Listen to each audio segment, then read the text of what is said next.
Okay friends, fast series में आप बात कर रहे हैं ऑक्सीजन फैमिली की पी ब्लॉक एलिमेंट्स में।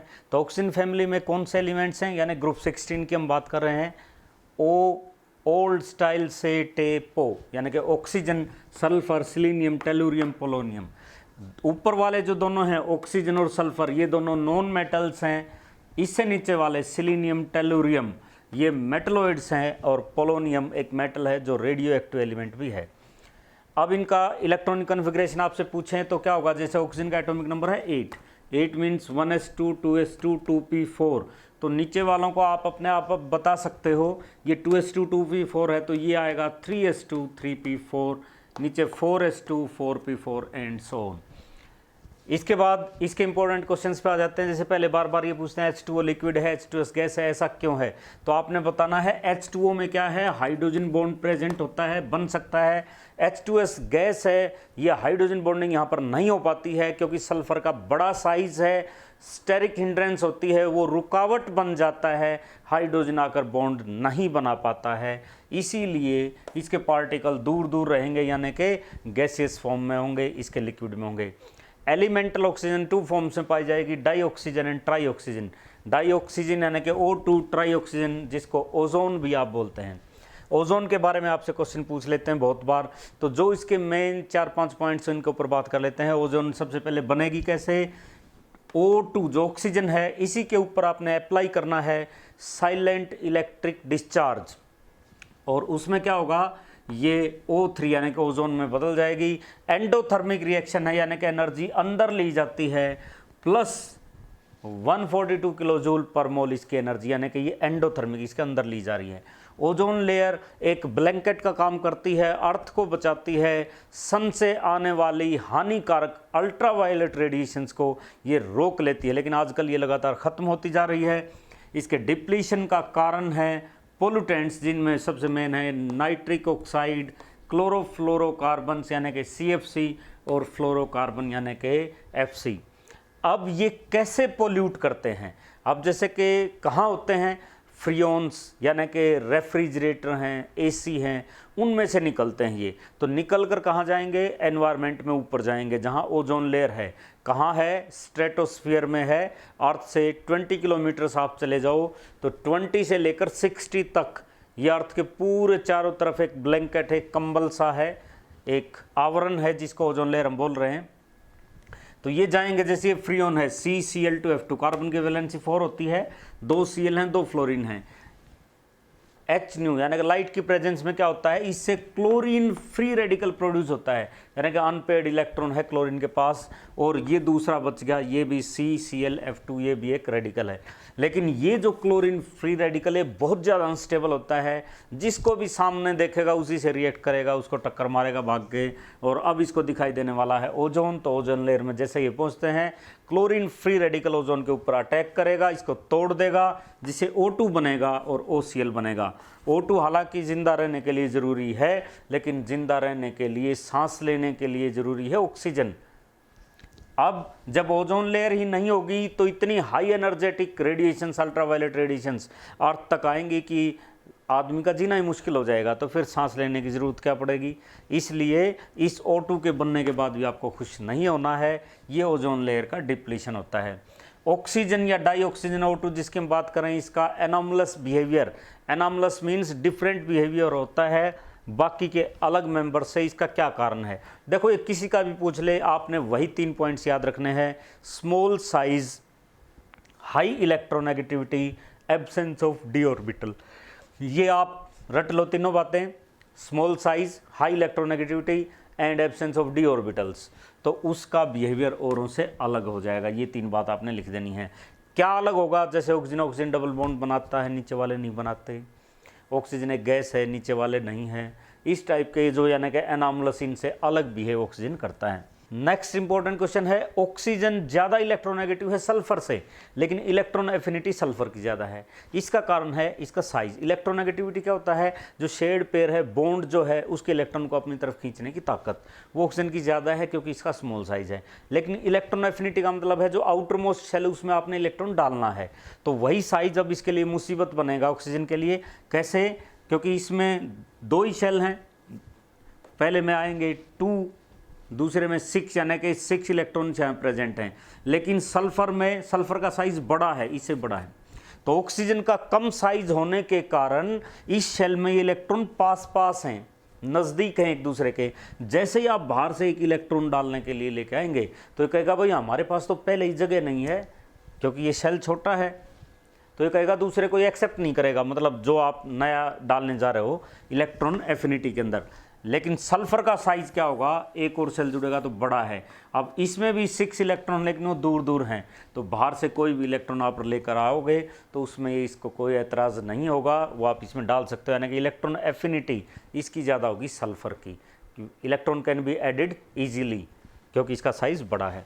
नेक्स्ट H2SSO3 ऑक्सीडेशन स्टेट की अगर बात करें कि भाई कौन ऑक्सीडाइजर का काम करेगा, कौन रिड्यूसर का, तो ये वही कॉमन बातें हैं। ऑक्सीडाइजर वो है जिसके सामने ले जाओ और उसके इलेक्ट्रॉन छीन लेता है। रिड्यूसर वो है जो दे देता है इलेक्ट्रॉन। अब इसकी अगर मैं देखूं ऑक्सीडेशन स्टेट क्या आएगी, तो हाइड्रोजन पर होता है +1, 2 हाइड्रोजन है, इट मीन्स प्लस का हो गया 2, ऊपर कोई चार्ज नहीं है तो सल्फर की है -2। अब यहाँ पे ऑक्सीडेशन स्टेट देखें तो ये है ऑक्सीजन पे -2, 3 मीन्स -6 हो गए, तो इसके ऊपर क्या मिलेगा +6। अब ये जो है +6 से आगे नहीं जा सकता सल्फर, क्यों? क्योंकि सल्फर मीन्स 16 286 +6 कब आया होगा, जब 6 के 6 इलेक्ट्रॉन दे दिए होंगे। अब इससे ज़्यादा कहाँ से देगा ये, तो ये इसकी मैक्सिमम स्टेट है।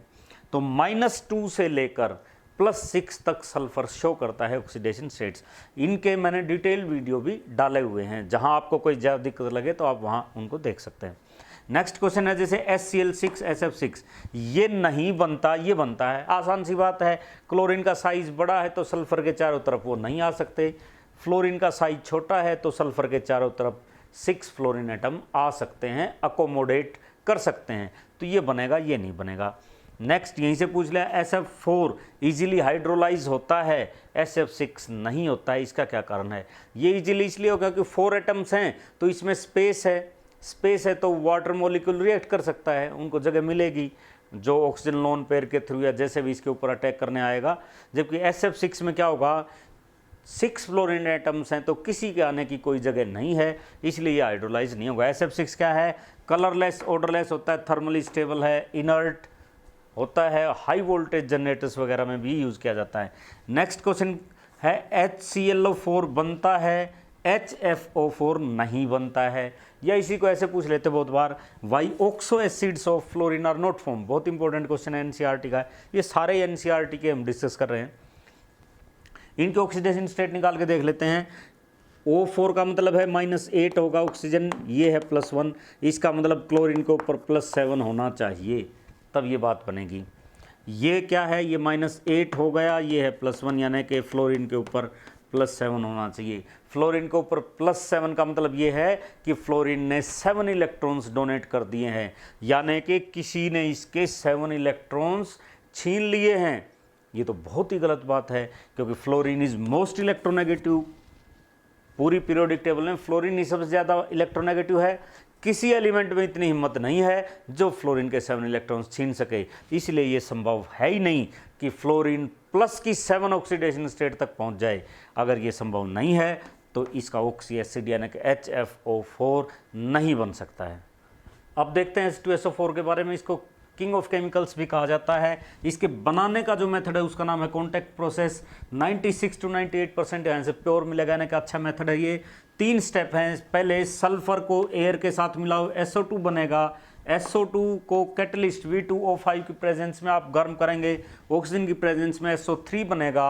इस SO3 को आप H2SO4 के साथ मिला दें तो ये बनेगा ओलियम H2S2O7। ये भी एक्चुअली एसिड ही है ऑक्सीजन का। अब इस ओलियम के साथ वाटर मिलाते ही आपको 2 मॉलिक्यूल्स मिल जाएंगे H2SO4 के। तो ये चारों रिएक्शंस आपने लिखनी है कॉन्टैक्ट प्रोसेस में। अब जैसे अमोनिया में पूछा था, यहाँ भी पूछेंगे कि मैक्सिमम यील्ड इसी कैसे मिलेगी, तो उसके लिए ये जो की स्टेप है ये रिएक्शन है SO3 जिसमें बनती है।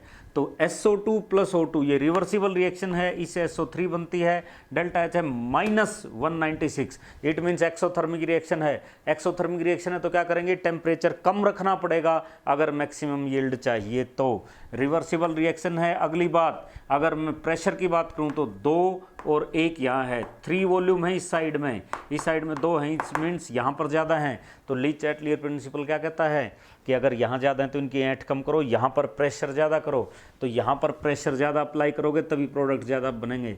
तो इसमें टेम्परेचर लो रहना चाहिए और प्रेशर हाई रहना चाहिए और कैटलिस्ट रहना चाहिए V2O5। ये 3 बात आप याद रखनी है आपने, किसके लिए? मैक्सिमम यील्ड के लिए। नेक्स्ट H2SO4 की 2 इंपॉर्टेंट केमिकल प्रॉपर्टीज आपको याद रखनी है। ये डिहाइड्रेटिंग एजेंट है, मींस वाटर को निकाल लेता है। ये H2SO4 की खास बात है, वाटर को बहुत जल्दी रिमूव करता है। जैसे ये सुक्रोज था C12H22O11, कॉन्सेंट्रेटेड H2SO4 अगर आपने डाल दिया तो ये जो 11 मॉलिक्यूल्स हैं वाटर के, ये चले जाएंगे, केवल 12 कार्बन्स बच जाएंगे। दूसरी इसकी प्रॉपर्टी है, ये बहुत अच्छा ऑक्सीडाइजिंग एजेंट है, चाहे मेटल है या नॉन मेटल है, दोनों के लिए अच्छा काम करेगा। जैसे कार्बन एक नॉन मेटल है, H2SO4 के साथ मिलाया तो CO2 ऑक्सीडाइजिंग यानी ऑक्सीजन सप्लाई करने का काम करता है, इसको की है सप्लाई, इसलिए CO2 बना है और SO2 और H2O यहाँ से चले जाएंगे। नेक्स्ट एक बहुत इंपॉर्टेंट क्वेश्चन NCERT में भी बोर्ड एग्जाम में बार बार पूछा हुआ है कि जो डिसोसिएशन कांस्टेंट है Ka1 ये बहुत ज़्यादा होता है Ka2, किसके लिए? H2SO4 के लिए। तो H2SO4 है क्या? ये एक डाई बेसिक एसिड है, मीन्स H पॉजिटिव एक बार मिलेगा पहला, फिर मिलेगा दूसरा H पॉजिटिव, 2 स्टेप्स में रिएक्शन होती है। ये पहला स्टेप है, H2SO4 वाटर के साथ मिलाया, यानी कि H2SO4 के सामने वाटर आया, बोला कि भाई आप तो एसिड हो, एक H पॉजिटिव दे दो। तो इसने कहा कोई बात नहीं, मेरे पास तो 2 हैं, चल दे देता हूँ। एक H पॉजिटिव इसको दे दिया, यहाँ बचा HSO4। उस समय बड़ा खुश था क्योंकि इसको पता है 2 है, कोई बात नहीं, एक और भी है। तो ये कांस्टेंट अपना आया ज़्यादा, 10 से भी ज़्यादा इसकी वैल्यू आती है। अब जब ये बच गया जाने के बाद HSO4 माइनस, अब फिर H2O आया कि भी आप तो एसिड हो, आपको तो H पॉजिटिव देने की आदत है, मुझे फिर दो। तो फिर इसको सोचना पड़ेगा कि अब तो एक ही बच गया, कैसे दूं। लेकिन क्योंकि ये एसिड है इसलिए अपने एसिड होने का धर्म निभाएगा और एक H पॉजिटिव इसको देगा, लेकिन इतना खुश होकर नहीं देगा अब की बार। तो डिसोसिएशन कांस्टेंट की वैल्यू बहुत कम आएगी, 1.2 समथिंग। इसीलिए ये वैल्यू Ka1 की बहुत ज़्यादा है Ka2 से। नेक्स्ट कई बार पूछते हैं 1 मार्क्स क्वेश्चन में, टेलिंग ऑफ मरकरी क्या है? तो टेलिंग ऑफ मरकरी का मतलब है कि उसकी फ्लूडिटी दूर करना, removal of fluidity of mercury, यानी कि उसको सॉलिडिफाई कर देना। क्योंकि मरकरी रूम टेम्परेचर पर लिक्विड स्टेट में पाया जाता है, हम उसको सॉलिडिफाई करते हैं। कैसे करेंगे? मरकरी जो लिक्विड फॉर्म में है ओजोन गैस के साथ रिएक्शन करवा दो तो Hg2O ये कंपाउंड बनेगा जो सॉलिड होता है, तो मरकरी की टेल बन जाएगी, पूंछ बन जाएगी, उसकी सॉलिडिफाई हो जाएगा, इसको टेलिंग ऑफ मरकरी कहते हैं। नेक्स्ट H2S मोर एसिडिक है, H2O से ऐसा क्यों है? सल्फर का साइज बड़ा है तो सल्फर हाइड्रोजन दूर दूर हैं, बॉन्ड जल्दी टूटेगा, H पॉजिटिव जल्दी मिलेगा, तो यही ज़्यादा एसिडिक है वाटर की बजाय। और अब आखिर में देख लेते हैं कुछ स्ट्रक्चर्स। पहले सल्फ्यूरस एसिड H2SO3, तो इसमें क्या है? सल्फर के साथ डबल बॉन्ड ऑक्सीजन जरूर आएगा, ये आपको याद रखना हर एक स्ट्रक्चर में। तो एक डबली बॉन्डेड ऑक्सीजन दो, एक OH एक और OH, तो ये हो जाएगा, यहाँ पर आ जाएगा लोन पेयर। H2SO4 एक ऑक्सीजन आपने बढ़ा दी तो डबल बॉन्ड से एक ऑक्सीजन यहाँ जोड़ दो, वही डबली बॉन्डेड पहले यहाँ थी, OH और OH। पायरोसल्फ्यूरिक एसिड H2S2O7, जिसको ओलियम भी हम बोल रहे थे, वही चीज़, 2 सल्फर ली हमने, 2 सल्फर, इसके बाद OH OH, तो दोनों हाइड्रोजन भी आ गई, ठीक है। अब ऑक्सीजन जो बचती हैं उनको पहले तो दोनों को जोड़ने का काम करो एक ऑक्सीजन से, जो बच गई वो डबली बॉन्डेड यहाँ लगा देते हैं। इसी तरह इसमें पर ऑक्सोडाई सल्फ्यूरिक एसिड में क्या हुआ? एक ऑक्सीजन और बढ़ गई, तो पहले तो वही किया, सल्फर को डबली बॉन्डेड डबली, इसको भी दोनों, फिर एक OH और बीच में दोनों को 2 ऑक्सीजन के थ्रू इसमें जोड़ दिया है। नेक्स्ट सल्फर के बारे में एक आध बार आपसे पूछ लेते हैं। 2 टाइप्स की है, rhombic and monoclinic. Alpha sulphur भी कहते हैं इसको, बीटा सल्फर भी कहते हैं। ये येलो है 385 केल्विन, इसका मेल्टिंग पॉइंट है, ग्रेविटी 2 के करीब इसकी है। इसका 393 केल्विन है मेल्टिंग पॉइंट, इसकी ग्रेविटी 1.9 है। ये वाटर में इनसॉल्युबल है। एक ट्रांजिशन टेम्परेचर और पूछ लेते हैं एक आध बार, तो 369 केल्विन ये जो टेम्परेचर है ये इसके लिए ट्रांजिशन टेम्परेचर है, जिस पर दोनों फॉर्म स्टेबल होती हैं, अल्फा भी और बीटा भी। अगर आप 369 से कम करोगे तो अल्फा स्टेबल हो जाएगी, इसका अगर 369 से ज़्यादा करोगे तो बीटा ज़्यादा स्टेबल होगी। लेकिन इस पर 369 पर दोनों स्टेबल हैं, तो ऐसे टेम्परेचर को कहा जाता है ट्रांजिशन टेम्परेचर। एक आध बार आपसे यही पूछ सकते हैं S8 S6 क्या है, तो अगर सल्फर S8 की फॉर्म में है तो वो पाई जाएगी आपको बोट फॉर्म में, S6 में है तो पाई जाएगी चेयर फॉर्म में। कैसे भला बोट कैसे बनेगी, 1 2 इस तरह से, 3 4 5 6 सल्फर हुई, 7 ऐसे, 8 ऐसे, ये W या बोट शेप की, ये S8 की रिंग है। 6 कैसे आएगी, 1 2 3 4 5 और 6, इस तरह से ये चेयर टाइप की, ये क्या मिलेगी, S6 मिलेगी। तो ये कुछ मेन इंपॉर्टेंट क्वेश्चंस थे ऑक्सीजन फैमिली के। और दोस्तों अगर ये वीडियो आपको अच्छा लगा हो तो इसको लाइक कीजिए, शेयर कीजिए, यूट्यूब चैनल को सब्सक्राइब कीजिए।